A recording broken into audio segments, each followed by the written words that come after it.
നമസ്കാരം സനോജി. നമസ്കാരം. ഇവിടെ തിരുവനന്തപുരത്ത് CPIM-ൽ കാര്യങ്ങൾ വലിയ വിഭാഗീയതയിലേക്ക് പോവുകയാണെന്നാണ് നടക്കുന്ന സംഗതികൾ സൂചിപ്പിക്കുന്നത്. എന്തോ തോന്നുന്നു, വി ജോയ് ശിവൻകുട്ടിയെ വിഴുങ്ങുമോ അതോ ശിവൻകുട്ടി പഴയ അടവുകൾ കൊണ്ട് വി ജോയിയെ വീഴ്ത്തുമോ? ഇല്ല, ഇപ്പോൾ ഈ കഴിഞ്ഞ തെരഞ്ഞെടുപ്പ്, അതായത് നിയമസഭാ തെരഞ്ഞെടുപ്പ് കഴിഞ്ഞത് മുതൽ ഈ തിരുവനന്തപുരം ജില്ലയിലെ CPM-ൻ്റെ ഈ വിഭാഗീയത പരസ്യമായും രഹസ്യമായും ഒക്കെ പലപ്പോഴും ചർച്ചകളിൽ വന്നിട്ടുള്ള കാര്യമാണ്. അതിപ്പോൾ ഒന്നുകൂടി പ്രകടമാകുന്നത് ഈ കോവളം ഏരിയ കമ്മിറ്റിയുടെ വിഴിഞ്ഞം പ്രതിരോധ സംഗമത്തിലാണ്. കാര്യം വിഴിഞ്ഞം പ്രതിരോധ സംഗമത്തിൽ നിന്നും ശിവൻകുട്ടിയെ പൂർണ്ണമായും ഒഴിവാക്കിയിരിക്കുന്നു, ശിവൻകുട്ടിയെ പങ്കെടുപ്പിക്കുന്നില്ല. ഇത് സംബന്ധിച്ച് ഇപ്പോൾ ശിവൻകുട്ടി സംസ്ഥാന സെക്രട്ടറി MV ഗോവിന്ദന് മുമ്പിൽ പരാതിയും സമർപ്പിച്ചിട്ടുണ്ട്. അപ്പോൾ അത്രത്തോളം ആയ സ്ഥിതിക്ക് വിഭാഗീയത, നേരത്തെ മാധ്യമങ്ങൾ പലരും വിഭാഗീയത എന്ന് പറഞ്ഞെങ്കിലും CPM-ന് ഇതൊരു സമ്മതിക്കാനൊരു മടിയുണ്ടായിരുന്നു. ഇപ്പോൾ ഇനി ഇത് ഏറെക്കുറെ സമ്മതിച്ചേ പറ്റൂ, ആ സ്ഥിതിയിലേക്ക് കാര്യങ്ങൾ പോയിരിക്കുകയാണ്. ഈ വിഭാഗീയത എന്നുള്ളത് CPM-ൻ്റെ കൂടപ്പിറപ്പാണ്. കാര്യം പണ്ട് മുതൽ കാലാകാലങ്ങളിൽ വന്ന ഓരോ നേതാക്കൾക്കിടയിലും ഈ ഒരു വിഭാഗീയത പല രീതിയിൽ നിഴലിച്ചിട്ടുണ്ട്. അത് EMS-ൻ്റെ കാലം മുതൽ ഇവിടെ പ്രകടമാണ്. ഇപ്പോൾ അതൊക്കെ ഏറ്റവും രൂക്ഷമായത് ഈ അച്യുതാനന്ദൻ പിണറായി കാലഘട്ടത്തിലൊക്കെയാണ് അത് വളരെ രൂക്ഷമായി നിലകൊണ്ടത്. സംസ്ഥാന തലത്തിൽ പോലും അത് വലിയ ചർച്ചയാവുകയും വെട്ടിനിരത്തലുകളും മാധ്യമ ഇടപെടലുകളൊക്കെ വേണ്ടി വന്ന ഒരു കാലഘട്ടം കൂടിയായിരുന്നു. അതിനുശേഷം ഈ വിഭാഗീയത അങ്ങും ഇങ്ങുമൊക്കെ പൊടിക്ക് കേൾക്കാറുണ്ടെങ്കിലും ഇത്രത്തോളം വീണ്ടും ഇപ്പോൾ കേൾക്കുന്നത് ഈ തിരുവനന്തപുരത്തെ CPM-ലാണ്.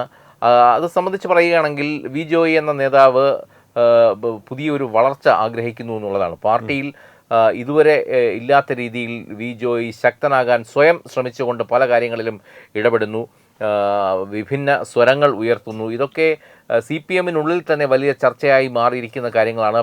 പാർട്ടി പ്ലീനങ്ങളിലും മറ്റുമൊക്കെ ഇതിനോടകം വലിയ ചർച്ചയായി മാറിയ കാര്യങ്ങളാണ് ഈ പറഞ്ഞ സംഭവ വികാസങ്ങളൊക്കെ. ഇപ്പോൾ ഈ കഴിഞ്ഞ സമയത്ത് തിരുവനന്തപുരം നഗരസഭ പോയതാണല്ലോ CPM-ന്റെ ഏറ്റവും വലിയൊരു തിരിച്ചടി. അവരുടെ മുഖം നഷ്ടപ്പെട്ട കണക്കെയാണ് അവരിയ്ക്കുന്നത്. അതുകൊണ്ട് തന്നെ എങ്ങനെയും നഗരസഭയിൽ നിന്ന് BJP-യെ പുകച്ചു പുറത്തു ചാടിക്കാനുള്ള പല വഴികൾ ആലോചിക്കുകയാണ്. സുഗതൻ വഴി ഒരു മാർഗമായിരുന്നു. പിന്നാലെ ഈ കൗൺസിലർമാരുടെ അയോഗ്യത കൽപ്പിച്ചുകൊണ്ടുള്ള കാര്യത്തിന് ചുക്കാൻ പിടിക്കുന്നു. പക്ഷേ അത് സത്യപ്രതിജ്ഞ ചെയ്തുകൊണ്ട് അവർ തിരിച്ചു വരുന്നു. ഇങ്ങനെ പലവിധമായ കാര്യങ്ങൾ നടക്കുമ്പോൾ അവിശ്വാസ പ്രമേയം കൊണ്ടുവരുന്ന കാര്യത്തിൽ ഇതിൽ കോൺഗ്രസ് UDF അവിശ്വാസ പ്രമേയം കൊണ്ടുവരുന്നതിനെ വി ശിവൻകുട്ടി സ്വാഗതം ചെയ്തത് ജോയ് എതിർക്കുകയാണ് ചെയ്തത്. ജോയ് പറഞ്ഞത് അത് പാർട്ടിയുടെ തീരുമാനമല്ല, അത് അദ്ദേഹത്തിൻ്റെ തീരുമാനമാണെന്നാണ് പറഞ്ഞത്. അവിടം തൊട്ട് തന്നെ ഇത് പുകഞ്ഞു തുടങ്ങിയതാണ്. പക്ഷേ ഇപ്പോൾ ഈ കോവളം ഏരിയ കമ്മിറ്റിയുടെ നേതൃത്വത്തിൽ വിഴിഞ്ഞം പ്രതിരോധ സംഗമം എന്നൊരു പരിപാടി നടക്കാനിരിക്കെ അതിൽ നിന്നും നമ്മൾ ആലോചിക്കണം, പാർട്ടിയുടെ മുതിർന്ന നേതാവാണ്, തിരുവനന്തപുരത്തിൻ്റെ ചുമതലയുള്ള മന്ത്രി കൂടിയായിരുന്നു കഴിഞ്ഞ ടേമിൽ. ആ ഒരു വ്യക്തിയെയാണ് ഇപ്പോൾ പാർട്ടിയുടെ ഏരിയ കമ്മിറ്റി പൂർണ്ണമായും ഈ ഒരു പരിപാടിയിൽ നിന്ന് മാറ്റി നിർത്തിയിരിക്കുന്നത്. ഇപ്പോൾ ഈ പരാതി ലഭിച്ച സാഹചര്യത്തിൽ വേണമെങ്കിൽ അദ്ദേഹത്തെ കൂടെ ഉൾപ്പെടുത്തിക്കൊണ്ട് വേണമെങ്കിൽ ആർക്ക് വേണമെങ്കിൽ എന്നുള്ളൊരു ചോദ്യമാണ്. അപ്പോൾ അത് അവരുടെ ആഭ്യന്തര കാര്യമാണ്, നമുക്കത് പറയാൻ അവകാശമില്ല. എന്നിരുന്നാലും ആർക്കും വേണ്ടാത്ത ഒരാളായി ശിവൻകുട്ടി മാറിയിരിക്കുന്നു എന്നുള്ളതിന് ഇതിലും വലിയൊരു എക്സാമ്പിൾ ഇല്ല എന്നുള്ളതാണ് ചൂണ്ടിക്കാട്ടിയത്. എന്തായാലും പാർട്ടിയുടെ സംസ്ഥാന ഘടകം വലിയ പ്രതിരോധത്തിലേക്ക് പോവുകയാണ് ഈ ഒരു പ്രശ്നം കൊണ്ട് തന്നെ. പ്രത്യേകിച്ചും തിരുവനന്തപുരം നമുക്കറിയാം, കാലാകാലങ്ങളിൽ ഇവിടുത്തെ ഓരോ രാഷ്ട്രീയ സമവാക്യങ്ങൾ മാറുമ്പോഴും CPM-ന്റെ തിരുവനന്തപുരം നേതൃത്വം വഹിച്ച പങ്ക് വളരെ വലുതാണ്. അത് മുമ്പ് ആനാവൂർ നാഗപ്പനായിരുന്നു, അത് കഴിഞ്ഞ് കടകംപള്ളി സുരേന്ദ്രനായി, ഇങ്ങനെ മാറി മാറി വന്ന ഓരോ നേതാക്കളും അവരവരുടെ റോളുകൾ ഭംഗിയായി മുന്നോട്ട് പോകുന്നു. ഇപ്പോൾ ജോയ് ഇത് ഈ പറഞ്ഞതുപോലെ വെട്ടിനിരത്തലിൻ്റെ മറ്റൊരു അവതാരമായി മാറുന്നു എന്ന് പാർട്ടി പ്രവർത്തകർ തന്നെ പറയുന്നുണ്ട്. വേറൊരു ലൈനാണ് പുള്ളിയുടെ രീതി. അപ്പോൾ അതുകൊണ്ട് തന്നെ പുള്ളിക്ക് ശിവൻകുട്ടിയൊക്കെ വളരെ ചീള് കേസാണ്. ശിവൻകുട്ടി സ്വയം പറയുന്നത് ശിവൻകുട്ടി എന്തോ വലിയ സംഭവമാണെന്നാണ്, അല്ലേ?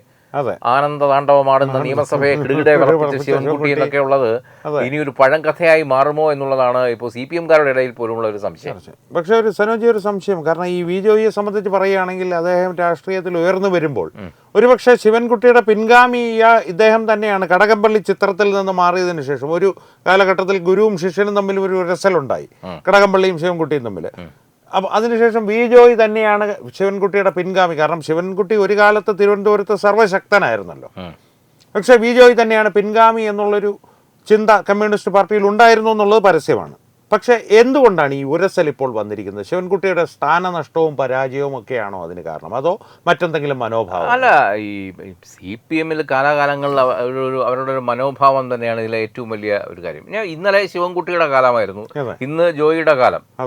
അങ്ങനെ കാണാനാണ് ഞാൻ ആഗ്രഹിക്കുന്നത്. ഈ ഓരോ കാലങ്ങളിലും അല്ലാതെ ഇത് പാർട്ടിയുടെ ഉന്നമനത്തിന് വേണ്ടിയല്ല ഇവരാരും പ്രവർത്തിക്കുന്നത്. തീർച്ചയായിട്ടും ഇപ്പോൾ CPM പാർട്ടി തന്നെ ഇപ്പോൾ പാർട്ടിയുടെ മൊത്തത്തിലുള്ള അവരുടെ ഈ മറ്റു കാര്യങ്ങളും ഒക്കെ നോക്കുകയാണെങ്കിൽ പാർട്ടി പറയുന്ന രീതിക്കാണോ പാർട്ടി പ്രവർത്തിക്കുന്നത് എന്നുള്ളത് വലിയ സംശയമാണ്. ഇന്ന് കോർപ്പറേറ്റ് കമ്പനിയായി മാറിയിരിക്കുന്നു. ആദ്യകാലങ്ങളിൽ തൊഴിലാളികൾക്ക് വേണ്ടി മുതലാളിത്തത്തിനെതിരെ വന്ന ഒരു പാർട്ടിയാണിത്. പക്ഷെ ഇന്ന് സ്വയം പാർട്ടിയിലുള്ള ഓരോരുത്തരും വലിയ മുതലാളിമാരാണ്. ഇന്ന് CPM-ന് ഇല്ലാത്ത കോർപ്പറേറ്റ് ബിസിനസ്സുകൾ ഒന്നുമില്ല, ഇല്ലേ? ഒരുപക്ഷെ ഈ പറയുന്ന പോലെ ഏറ്റവും കൂടുതൽ സംഘടിതമായിട്ടുള്ള ഒരു കോർപ്പറേറ്റ് സ്ട്രക്ചർ മൾട്ടിനാഷണൽ കമ്പനികൾക്കൊഴികെ കേരളത്തിൽ ഏറ്റവും കൂടുതൽ നന്നായിട്ടുള്ളത് CPM-ന്റെ അകത്ത് തന്നെയാണ്. കാലാകാലങ്ങളിൽ അവർക്ക് ഒരുപക്ഷെ കേരളത്തിന്റെ ഒരു എക്കോസിസ്റ്റം അനുസരിച്ച് കേരളത്തിൽ ഏറ്റവും കൂടുതൽ കാലം ഭരണം കൊണ്ടുപോകാൻ സാധിച്ച ഒരു പാർട്ടി കൂടിയാണ് അവർ. അപ്പൊ അതിന്റെ പിൻബലത്തിൽ തന്നെയാണ് ഇതെല്ലാം അവർ വളർത്തിയെടുത്തത്. അപ്പൊ അതിൻ്റെതായ ചില ധാർഷ്ട്യങ്ങൾ ഇപ്പോൾ CPM-ന് മുഖമുദ്രയായിട്ടുള്ള ഒരു കാര്യമാണ്. അവരുടെ കൂടപ്പിറപ്പാണ് ഈ ധാർഷ്ട്യം എന്നുള്ളത്. അത് പിണറായി വിജയനിൽ മാത്രം കൽപ്പിക്കപ്പെടുമ്പോൾ അദ്ദേഹത്തിൽ മാത്രം ഒതുങ്ങുന്ന ഒരു കാര്യവുമല്ല. തീർച്ചയായിട്ടും അത് ഈ CPM-ന് പൊതുവേ ഉള്ളതാണ്. അതിൽ ഒന്നോ രണ്ടോ ചില നേതാക്കളെ നമുക്ക് മാറ്റി നിർത്താം എന്ന് ഒഴിച്ചു കഴിഞ്ഞാൽ അവരൊക്കെ ഈ പറഞ്ഞതുപോലെ കണ്ടം ചാടി വന്നവരും പിന്നെ ഇടപ്പോഴോ പാർട്ടിയിലൊക്കെ വന്നവരും ഒക്കെയാണ്. പക്ഷേ ഈ പാർട്ടിയാണ് സകലതും, അല്ലെങ്കിൽ പാർട്ടിയാണ് ജീവാത്മാവും പരമാത്മാവും എന്ന് പറഞ്ഞുകൊണ്ട് പാർട്ടി ഗ്രാമങ്ങളിലൂടെ വളർന്നു വന്ന സഖാക്കന്മാർ, പ്രത്യേകിച്ചും കണ്ണൂരിൻ്റെ ഒരു രാഷ്ട്രീയം അല്ലെങ്കിൽ കണ്ണൂരിൻ്റെ ഒരു ബോഡി ലാംഗ്വേജ് എന്ന് പറയുന്നത് ഈ ധാർഷ്ട്യം തന്നെയാണ്. അത് എല്ലാ പാർട്ടിക്കാർക്കും ഉണ്ട് കേട്ടോ. അത് ഈ നമ്മൾ കെ സുധാകരൻ എടുത്തു കഴിഞ്ഞാൽ കെ സുധാകരനിലും അത് പ്രകടമാണ്. അത് ഈ പാർട്ടിയുടെ പ്രശ്നമോ അല്ല, അത് ഈ പറയുന്ന മണ്ണിന്റെ അവിടുത്തെ ഒരു ജനസിന്റെ പ്രശ്നം കൂടിയാണ്. കണ്ണൂരുകാർ ഇത് കേട്ട് നീ തിരുവനന്തപുരത്തെ ആക്രമിക്കാൻ വന്നിരിക്കരുത്. പക്ഷെ എന്തായാലും ഈ കണ്ണൂരിലുള്ളവരാണ് ഏറ്റവും കൂടുതൽ ഇത്തരം അധികാര സ്ഥാനങ്ങളിലേക്ക് വരുന്നതെന്നും കൂടി നമുക്ക് പറയേണ്ടി വരും. ആ വരുന്നവരിൽ എല്ലാവരിലും കാണുന്ന ഒരു ബോഡി ലാംഗ്വേജ് ആണ് ഇത്തരത്തിലുള്ള ഒരു ധാർഷ്ട്യം എന്ന് പറയുന്നത്. ആ ധാർഷ്ട്യം വളരെ പ്രകടമാണ്. പിന്നീട് ഇപ്പോൾ ജോയിയുടെ കാര്യമൊക്കെ വരുമ്പോൾ ഈ പാർട്ടി പിന്നെ വരുന്നത് ഓരോ രീതിയിലൂടെയാണല്ലോ. ആ രീതിയിൽ ഇവരെ വാർത്തെടുക്കുന്നത് ഈ പറയുന്ന സ്വഭാവ സവിശേഷതകളോടുകൂടിയാണ്. അപ്പോൾ അറിയാതെ അവരങ്ങനെ ആയിത്തീരുകയാണ്. പാർട്ടിയുടെ തലപ്പത്തിരിക്കുന്നവർ ഇങ്ങനെ ആയിരിക്കണം. ഇപ്പോൾ NSSന്റെ തലപ്പത്തിരിക്കുന്നവർ നിയമം പഠിച്ചിരിക്കണമെന്നുള്ള ബൈലായി പറയുന്നുണ്ട്. അപ്പൊ അതുപോലെ തന്നെ ഈ CPM-ന്റെ തലപ്പത്തിരിക്കുന്നവർ ധാർഷ്ട്യം അവരുടെ ഒരു ചേരുവയായിട്ട് അതിന്റെ കൂടെ അതെ കക്ഷത്ത് രണ്ട് കക്ഷത്ത് ഇഷ്ടികയും വെച്ച് നടന്നാലേ ഒരല്പം ആഠ്യത്യം ഉണ്ടാവും. അതാണ് അതിന്റെ ഒരു കാര്യം. അപ്പൊ എന്തായാലും ഈ പറഞ്ഞു വന്നത് തിരുവനന്തപുരത്തെ പാർട്ടിയിലുള്ള ഇപ്പോൾ ആസന്നമായിരിക്കുന്ന ഈ വിഭാഗീയത അത് വളരെ ഒന്നുകൂടി പ്രകടമാവുകയാണ് ഈ കോവളം സമ്മേളനത്തിലൂടെ. ഈ കോവളം സമ്മേളനത്തിൽ നിന്ന് ശിവൻകുട്ടിയെ പാടെ മാറ്റി നിർത്തുകയാണ്. അപ്പോൾ ഇപ്പം അദ്ദേഹം ഇതിൻ്റെ തീരുമാനം ഇപ്പോൾ ഇദ്ദേഹത്തെ അറിയിച്ചല്ലോ, ഗോവിന്ദനെ അറിയിച്ചപ്പോൾ ജോയി രംഗത്തെത്തിയിട്ടുണ്ട്. അത്തരമൊരു നിലപാടോ തീരുമാനമോ പാർട്ടി എടുത്തിട്ടില്ലെന്നും നയപരമായ കാര്യങ്ങൾ സംസ്ഥാന നേതൃത്വമാണ് തീരുമാനിക്കേണ്ടതെന്നൊക്കെയുള്ള അതും മറുവശമാണ്. എന്താ ക്യാപ്സ്യൂൾ ഇറക്കുക, അതും ഇവരുടെ തന്നെ ഈ പാർട്ടിക്കാണ് സ്വന്തമായിട്ട് എല്ലാ കാര്യങ്ങളും. സ്വന്തമായിട്ട് കോടതിയുണ്ട്, സ്വന്തമായി പോലീസ് സ്റ്റേഷനുണ്ട്, സ്വന്തമായി നിയമസംഹിതയുണ്ട്, സ്വന്തമായി അതെ അതെ അതെ അല്ല. അപ്പോൾ ഈ പക്ഷേ സത്യസന്ധമായിട്ടുള്ളത് ഒരു AKG മറ്റേ ഇത് മാത്രമേ ഉള്ളൂ. ഏതാ നമ്മുടെ ഇന്ത്യൻ കോഫി ഹൗസ് മാത്രമേ ഉള്ളൂ. സത്യസന്ധമായിട്ടുള്ളത് എവിടെ പോയാലും അത് നമ്മൾ ഭാരതത്തിൽ എവിടെ പോയാലും അത് ഉണ്ട് തന്നെ. ബാക്കിയൊക്കെ ചുവന്നകോടി റെയിൽവേ സ്റ്റേഷനിലുണ്ട് എന്ന് പറയുന്നത് പോലെ ബാക്കിയൊക്കെ ഇപ്പം മറ്റേ വെള്ളത്തിൽ വരച്ച രേഖ പോലെ ആയിട്ടുണ്ട്. പക്ഷേ ഈ ശിവൻകുട്ടിയിൽ നിന്ന് പാർട്ടിയിൽ മൊത്തമായി നോക്കുമ്പോൾ ഇപ്പോൾ ഈ തിരഞ്ഞെടുപ്പിന്റെ പരാജയം, തിരഞ്ഞെടുപ്പിന്റെ നിയമസഭയിലേറ്റ തിരിച്ചടിയേക്കാൾ കൂടുതൽ അവരെ വലിക്കുന്നത് തിരുവനന്തപുരം നഗരസഭയാണ്. അത് തീർച്ചയാണ്. അതിനപ്പുറം നിയമസഭയിലെ പരാജയം ചർച്ച ചെയ്യുകയാണെങ്കിൽ പാർട്ടിക്കകത്ത് ഇപ്പോൾ ഉൾപാർട്ടി ജനാധിപത്യം ഉണ്ടെന്ന് ഇവർ അവകാശപ്പെടാറുണ്ട്, വിമർശനങ്ങളൊക്കെ ഇവർ. അതിനുമപ്പുറം ഒരു അഭിപ്രായ ഭിന്നത തന്നെ. MV ജയരാജൻ പിണങ്ങിപ്പോയ MLA-മാരെ തിരികെ ക്ഷണിക്കുന്നു. അത് പാർട്ടിയുടെ നയമല്ല എന്ന് പറഞ്ഞ് അയാളെ ജില്ലാ കമ്മിറ്റിയിൽ ബെഞ്ചിൽ കയറ്റി നിർത്തുന്നു. പിണറായി നിശബ്ദത പാലിക്കുന്നു. ഇപ്പോൾ ഇവരെല്ലാം നാല് വഴിക്കാണോ ഇപ്പോൾ? അല്ല മനോജ്, ഇതിലെ ഒരു സംഭവം എന്ന് വെച്ചാൽ ഈ പണ്ടൊക്കെ പാർട്ടിയിൽ വലിയ തിരുത്തൽ ശക്തികളുണ്ടായിരുന്നു. ഇന്ന് ഈ തിരുത്തൽ ശക്തികൾ ആരും ഇല്ല എന്നുള്ളതാണ് ഒന്നാമത്തെ കാര്യം. രണ്ടാമത് ഇവർക്ക് സ്വയം അറിഞ്ഞുകൂടാ ഇനി എങ്ങനെ പാർട്ടിയെ രക്ഷപ്പെടുത്തണം എന്നുള്ളത്. ഇത് കുറെ കാലം പിണറായിയുടെ മോന്ത മാത്രം വെച്ചുകൊണ്ട് അദ്ദേഹത്തെ മാത്രം കണ്ടുകൊണ്ടാണ് ഈ ഇലക്ഷൻ ഇറങ്ങിത്തിരിച്ചത്. അപ്പം മുതലേ ചില രാഷ്ട്രീയ നിരീക്ഷകർ കൃത്യമായി പറഞ്ഞു ഇത് പാർട്ടിയുടെ അന്ത്യമാണ് വരാൻ പോകുന്നത്. ഇത് ഈ പറഞ്ഞതുപോലെ മോദി അനുകരിച്ചതാണ്. ഒരു ഘട്ടത്തിൽ ഇത് മോദി അനുകരിച്ചതാണ്. കാര്യം മറ്റിടത്ത് മോദിക്ക് ഗ്യാരണ്ടി പറഞ്ഞുകൊണ്ട് പ്രചരണം നടക്കുമ്പോൾ ഇവിടെ എന്തുകൊണ്ട് പിണറായി ഗ്യാരണ്ടി പറഞ്ഞുകൊണ്ട് പ്രചരണം നടത്തിക്കൂടാ എന്നുള്ള ഏതോ PR വർക്കിന്റെ ഭാഗമായിട്ടാണ് ഇത്തരത്തിൽ ഒരു ഇത് വന്നത്. ഇപ്പൊ കഴിഞ്ഞ ദിവസം ഞാൻ MC റോഡിലൂടെ യാത്ര ചെയ്ത് വരുമ്പോൾ ഒരു ഫ്ലക്സ് അങ്ങനെ എവിടെയോ അഴിച്ചു മാറ്റാതെ ഇരിക്കുന്നത് കണ്ടു. കണ്ടപ്പോൾ എനിക്കിപ്പോ ബ്രസീലിന്റെ ഓർമ്മയാണ് വന്നത്. LDF അല്ലാതെ മറ്റാരുണ്ടല്ലേ ഇദ്ദേഹത്തിന്റെ മുഖവും കാണിച്ചു. അതെ അതെ അതെ, മിക്കവാറും നികേഷിന്റെയോ ബ്രിട്ടാസിന്റെയോ തലയിൽ ഉദിച്ച ഐഡിയ ആവാനാണ് സാധ്യത ഇത്. ഇപ്പോൾ എന്തായാലും കമ്മ്യൂണിസ്റ്റ് പാർട്ടി എന്നുള്ളത് തിരുവനന്തപുരം എപ്പോഴും ഒരു പ്രതിഫലനമാണെന്ന് പറയും ഒരു രാഷ്ട്രീയ സാഹചര്യത്തിന്റെ. ഇപ്പോൾ കമ്മ്യൂണിസ്റ്റ് പാർട്ടി ഇപ്പോൾ നേരിടുന്ന കേരളത്തിലെ രാഷ്ട്രീയ സാഹചര്യത്തിന്റെ, ഞാൻ ഈ പറഞ്ഞതുപോലെ പാർട്ടി ഇപ്പോ ആടി ഉലഞ്ഞ കപ്പലാണ്. കപ്പിത്താനൊന്നും ഇല്ല ഇപ്പൊ, അറിയാമല്ലോ. കപ്പിത്താന്റെ കയ്യിൽ നിന്ന് ഇതിന്റെ ഒരു നിയന്ത്രണം നഷ്ടപ്പെട്ടതോടുകൂടി ഈ കപ്പൽ ആടി ഉലയുകയില്ല എന്നല്ല, ഇപ്പൊ ആടി ഉലഞ്ഞ് തന്നെയാണ് നിൽക്കുന്നത്. അത് അനൗൺസ് ചെയ്ത അനൗൺസർ ഇപ്പൊ വീട്ടിലിരിപ്പാ. അതെ അതെ അതെ. അപ്പൊ കപ്പലാകെ ആടി ഉലഞ്ഞുകൊണ്ടിരിക്കുകയാണ്. ഈ ആടി ഉലഞ്ഞ കപ്പലിലെ യാത്രക്കാരെ രക്ഷപ്പെടുത്താനോ ഇതിലെ ജീവനക്കാരെ രക്ഷപ്പെടുത്താനോ യാതൊരു മാർഗവും ഇല്ലാതെ നെട്ടോട്ടം ഓടുകയാണ്. ഇപ്പൊ അത് മാത്രമല്ല, അതിനകത്ത് തമ്മി അടിയുമാണ്.